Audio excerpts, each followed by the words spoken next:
ఏపీలో అధికారంలోకి రాగానే గత వైసీపీ సర్కార్ అక్రమాలపై ఫోకస్ పెడుతున్న సీఎం చంద్రబాబు అన్ని శాఖల్లోనూ వీటిని వెలుగు తీసేందుకు అధికారులకు తగు ఆదేశాలు ఇస్తున్నారు.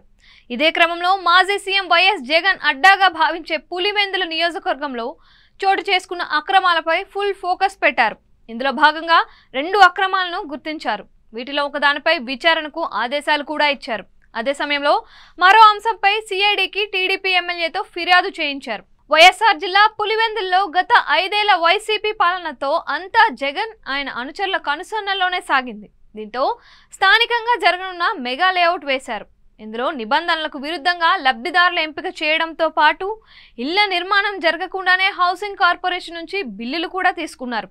గత వైసీపీ ప్రభుత్వం పేదలకు ఇచ్చిన స్థలాల్లో ఇళ్ల నిర్మాణం కోసం 3 ఆప్షన్లు ఇచ్చింది. ఇందులో 3వ ఆప్షన్ అయిన తామే ఇల్లు నిర్మించి ఇచ్చేందుకు వీలుగా ఎమ్మెల్యే తోపుదుద్ది ప్రకాష్ రెడ్డికి అవకాశం ఇచ్చారు.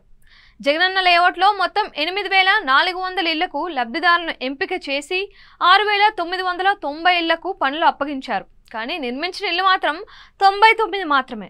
కానీ 80 కోట్ల రూపాయల బిల్లులు మాత్రం చెల్లించేశారు. వీటిపై టీడీపీ ఎమ్మెల్సీ భూమిరెడ్డి రామ్గోపాల్ రెడ్డి ఫిర్యాదును పరిగణలోకి తీసుకున్న సీఎం చంద్రబాబు విచారణకు ఆదేశించారు.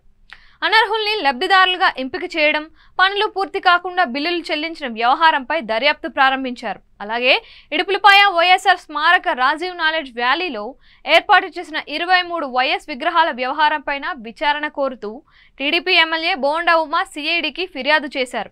ఇడుపులపాయలో 10 కోట్ల రూపాయలతో మొత్తం 23 విగ్రహాలు ఏర్పాటు చేశారని, ఇందులో ఒకే విగ్రహం కోసం 7.61 కోట్ల రూపాయలు ఖర్చు పెట్టారని ఫిర్యాదులో బోండా ఉమా తెలిపారు.